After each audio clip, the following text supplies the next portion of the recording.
Jadi kronologisnya sebenarnya sederhana aja. Mereka ini karena beban ekonomi, karena beban untuk keberlangsungan hidup mereka, mereka melewati kebun sawit, mereka terngiang untuk mencuri buah kelapa sawit itu. Jadi mereka mengambil satu berondong atau dua atau tiga, dan untuk dijual untuk melangsungkan kehidupan mereka. Kalau untuk beli jadi untuk beli susu anak misal gitu. Ada juga kasus yang untuk beli susu anak, ada juga kasus yang untuk mengobati sang ibu. Ada juga kasus yang mengobati ayahnya.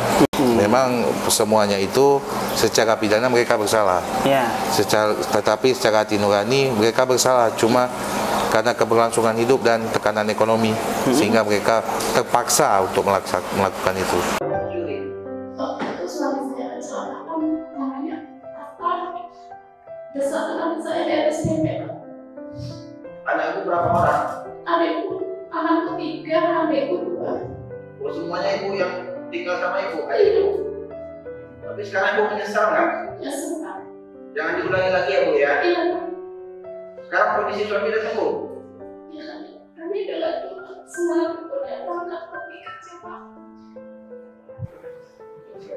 Ada hal-hal yang disampaikan? Saya mengucapkan terima kasih kepada Bapak Jaksa. Sudah membebaskan saya.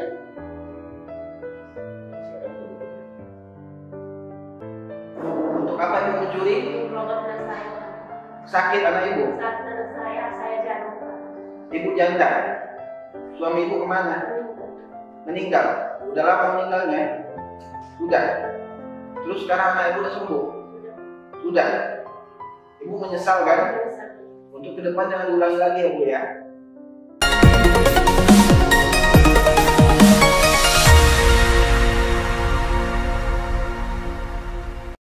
Dari ruangan kerja Kepala Kejaksaan Negeri Simalungun, Sumatera Utara, bincang-bincang tipis-tipis kembali menjumpai Anda bersama saya Erman Tale Daulay di channel Tale Trias Info.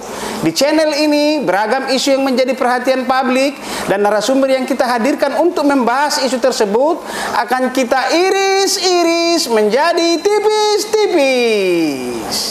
Pada tayangan kali ini kita akan mengangkat topik soal restoratif justice.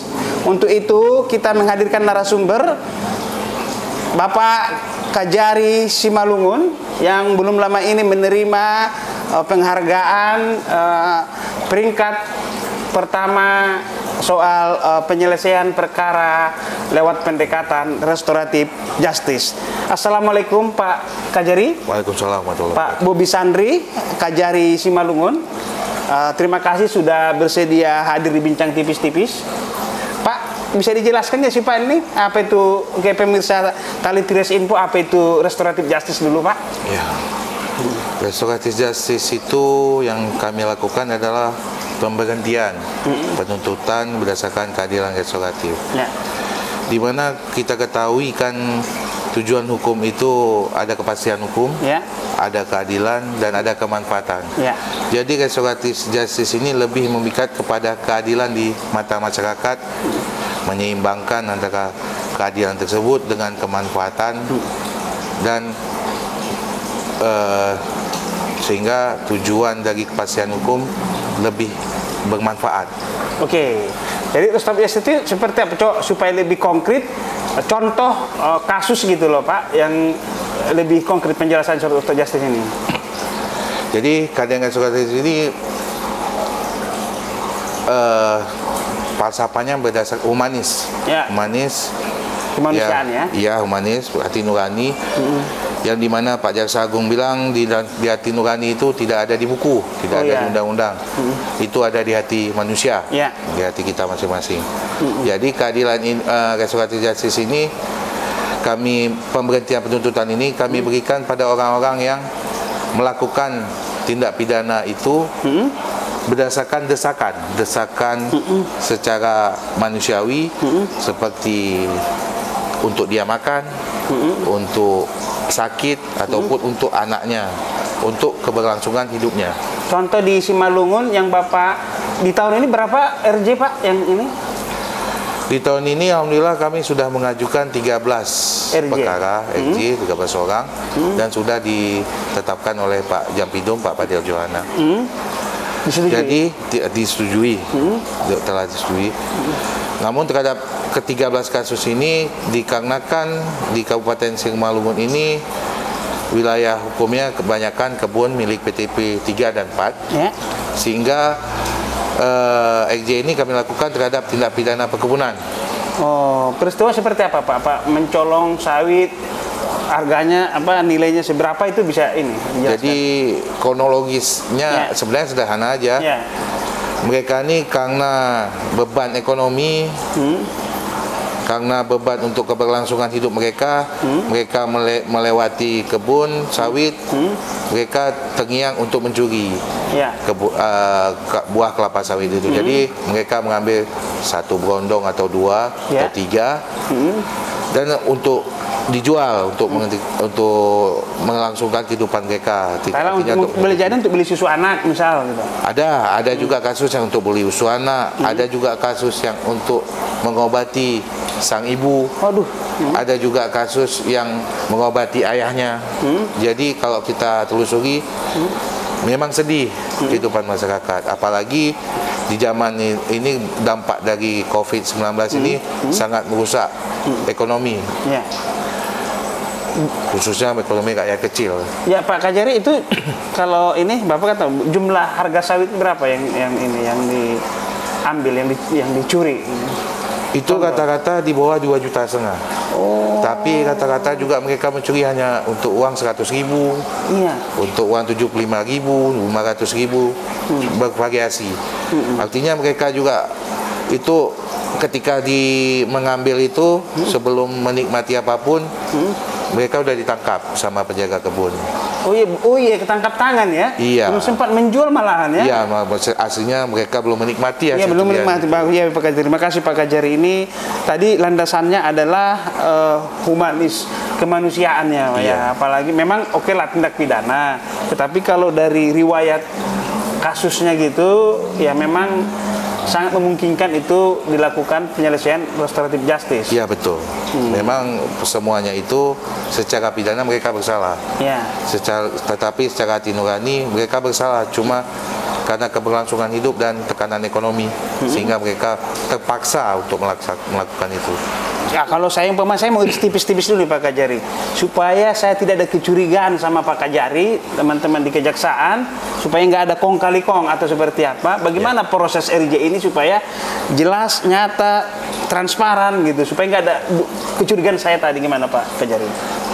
Proses RJ ini yang paling pertama syaratnya si pelaku itu bukan mengulangi tindak pidana ataupun jadi dia cuma bagus sekali melakukan tindak pidana. Sekali baru ya? Iya. Yang kedua, mereka juga harus ada jaminan. Jaminan itu dari, kalau di sini nih penghulu kepala desa, penghulu nagori, artinya mereka ini orang baik dan bisa untuk berubah.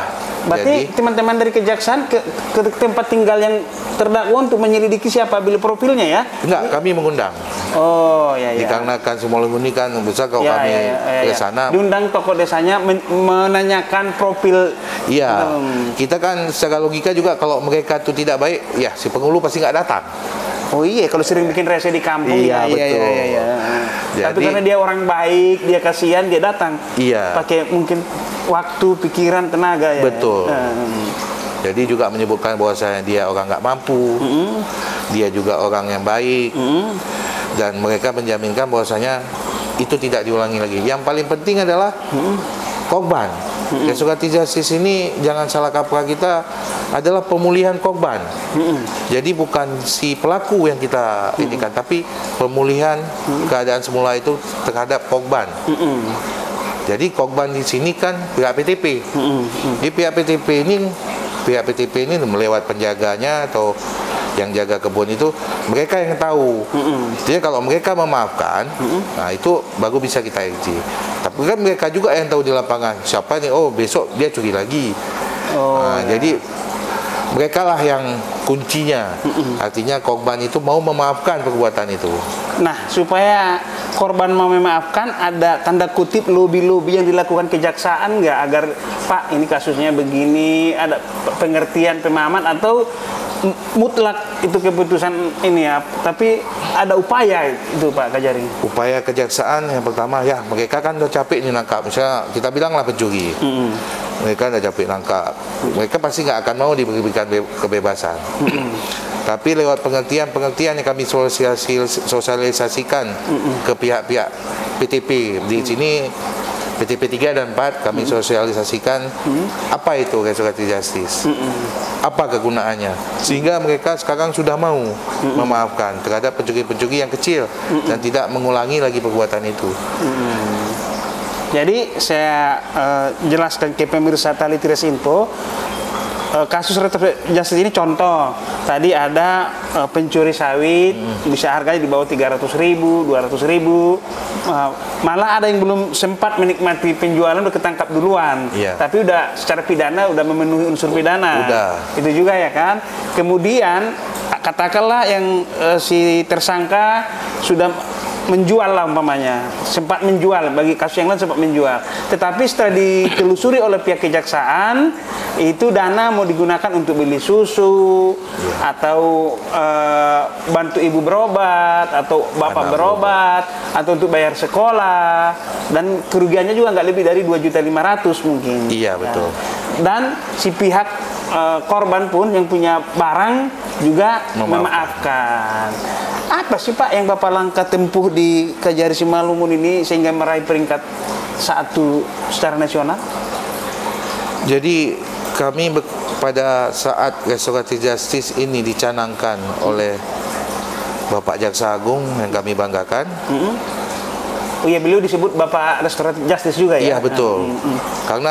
Karena beliaulah ajas dominus litis kejaksaan bisa dipergunakan. Artinya pengendali perkara yang berhak untuk restoratif justice. Jadi ketika itu sudah disahkan dan dicanangkan, kami memang bekerja berdasarkan hati dan bakti lah. Jadi enggak melihat prestasi. Jadi ketika itu kami ajukan ya, terus kok kami juara 1 kita. Terkejut. Jadi juga bercampur senang. Cuma kami tidak memaksakan suatu hal itu untuk menjadi prestasi. Artinya ini apa yang ada kami sajikan. Hanya bekerja aja, itu hanya akibat aja ya, ganjaran aja ya. Iya, objektif kami misalnya ada ini bisa kami ajukan, kalau nggak bisa nggak kami ajukan. Jadi kalau berdasarkan putaran itu ya kami banyak, ya alhamdulillah kami bisa meraih juara 1 untuk nasional. Saya masih ini Pak, mau iris tipis-tipis lagi dulu biar saya menghilangkan kejirikan saya lagi. Bagaimana Bapak meyakinkan saya sebagai masyarakat bahwasanya kejaksaan tidak bermain dengan si tersangka, supaya itu pimpinan juga tahu, masyarakat juga tahu bahwasanya ini murni RJ. Saya nggak ada curiga sama Bapak ada sesuatu dengan tersangka. Gimana itu prosesnya itu? Proses restoratif justice ini tidak memungkinkan untuk jaksa main-main, karena pertama sekali kami mengundang banyak orang, para pihak. Yang mungkin kalau di sini kami sering pakai kantor kami, di aula kami, kami mengundang korban, pelaku, keluarga pelaku, penghulu.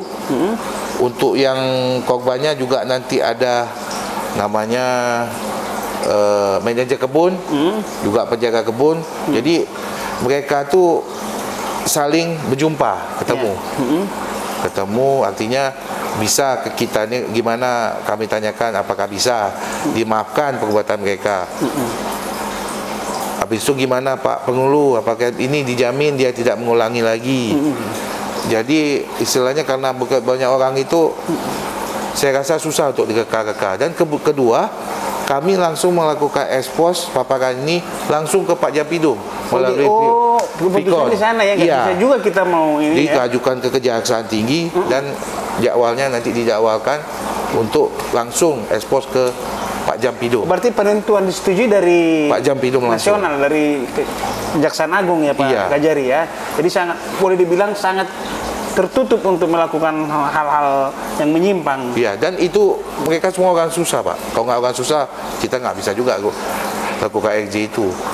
Kalau orang kaya juga punya suami istri yang berantem gimana, Pak? Lagi cakar-cakaran nih, cacat lagi tinggi. Habis itu besoknya udah sayang-sayangan gitu. Itu gimana ya, itu? Gimana itu bisa. Cuma ini yang kami lakukan untuk 13 perkara ini kata-kata untuk orang susah. Dan kasus yang itu bisa seperti itu, ada beberapa kasus karena itu delik aduan. Ya, gini, ada perdamaian. Ya, saya contoh nih, oke lah, mungkin Bapak saya mau tanya Pak, mau iris tipis-tipis Pak Kajari dulu. Ya. Bagaimana pada sepasang suami istri lagi tinggi nih, ada masalah di rumah, suami pulang kerja, istri lagi pang ribut. Akhirnya karena istrinya lagi kalap, langsung melapor ke APH. Ya. Nggak lama kemudian setelah 3 hari turun tensi, udah mencinta sayang-sayangan gitu. Itu gimana? Itu bisa restoratif justice juga nggak? Bisa. Oh, bisa ya? Bisa. Kuncinya itu si korban mau memaafkan. Oh iya, udah sayang-sayangan ya kan. Udah pasti mereka udah saling memaafkan. Ya, itu ininya ya. Dan bagaimana Bapak mendistribusikan informasi bahwasanya di institusinya Pak Kajari ada namanya RJ, ada namanya fasilitas RJ ini. Bapak ada nggak semacam di mall ataupun punya balai atau seperti apa soal fasilitas ini? Jadi kami ada membentuk balai restoratif justice, di mana itu ditempatkan di PTP 4 di desa Sidotani. Jadi kami sebelum mengesahkan itu kami sosialisasi dulu. Jadi kami juga dalam perkara-perkara itu memetakan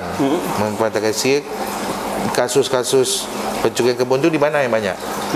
Jadi waktu ketika itu banyak kami melakukan sosialisasi.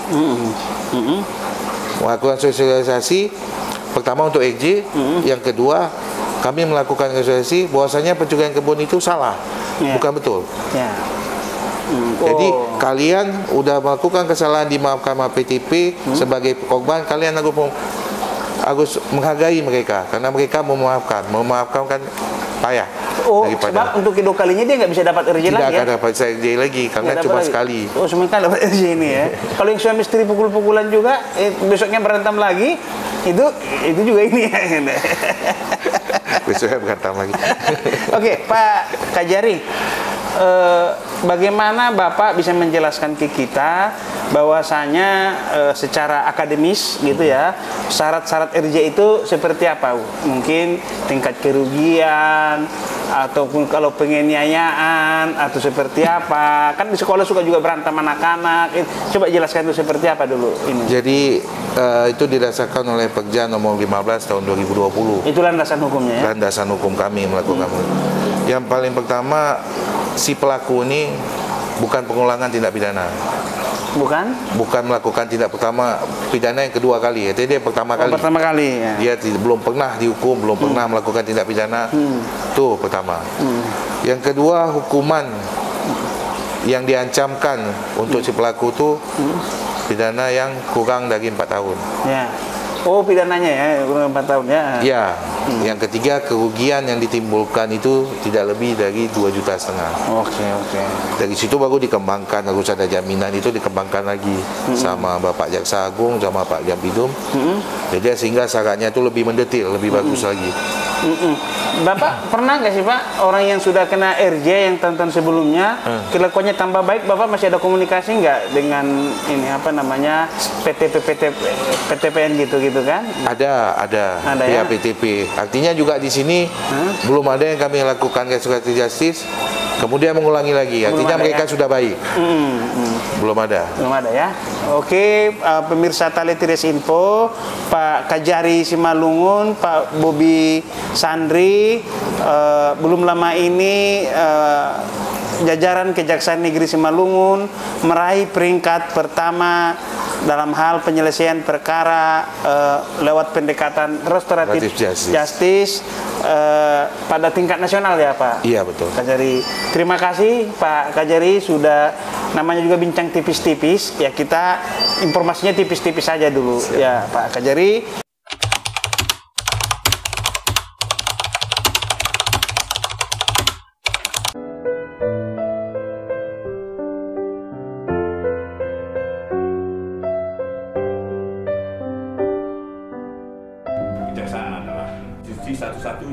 yang bisa menentukan seseorang itu masuk ke ranah peradilan atau tidak. Dan itu tidak dipunyai oleh institusi lain. Kita tahu bahwa kita, kejaksaan, mempunyai sentral di dalam penanganan suatu perkara. Perbuatan melawan hukum kita perbaiki dengan menggunakan kesadaran, keinsafan sebagai landasan untuk memperbaiki dan memulihkan kehidupan masyarakat kembali pada situasi yang ideal.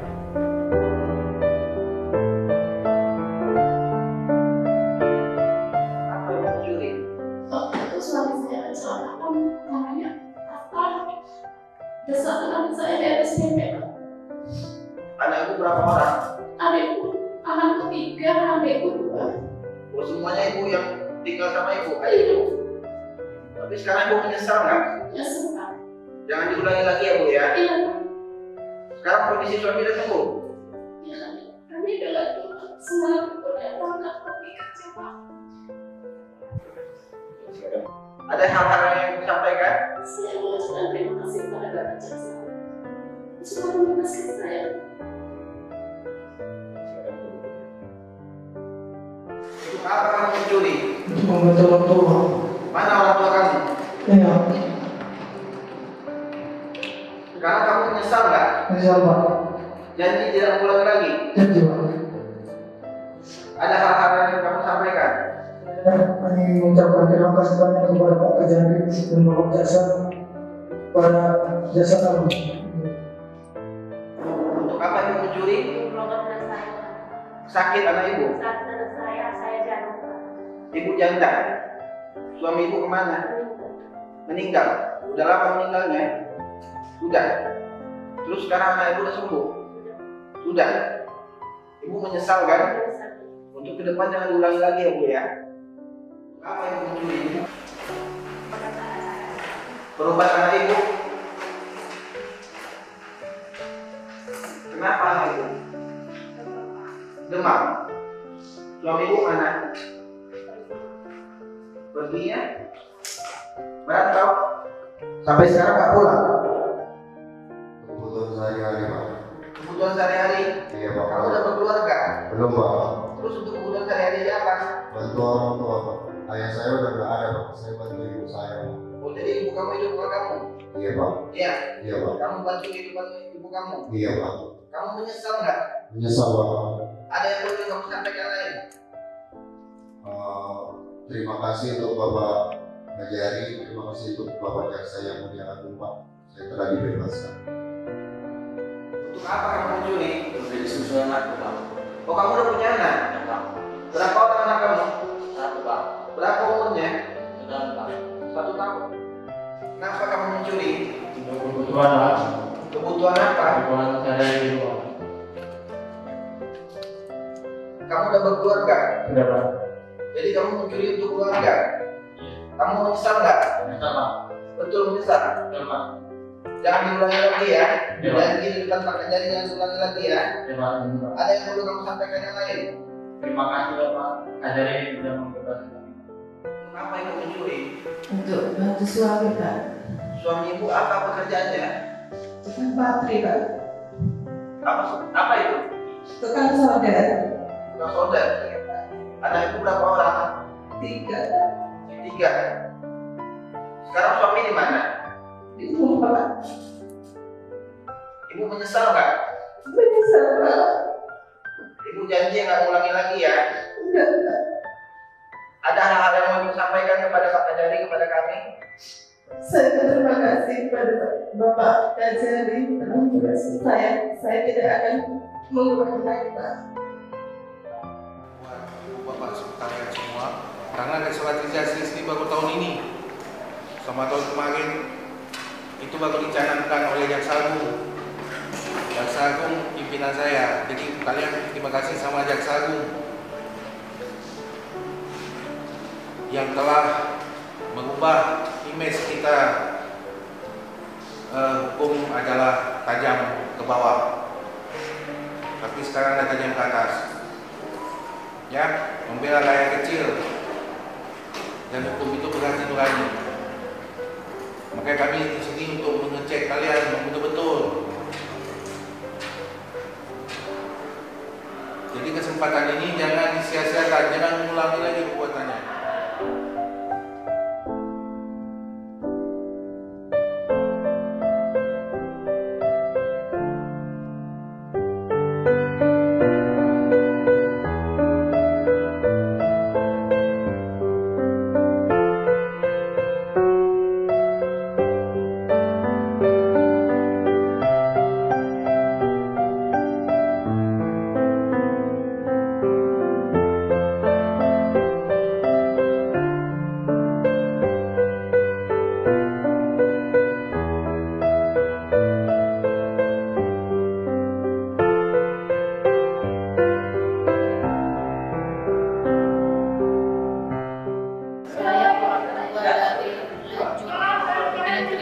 Kepada Jaksa Agung yang sudah menyelamatkan kami hari ini. Terima kasih.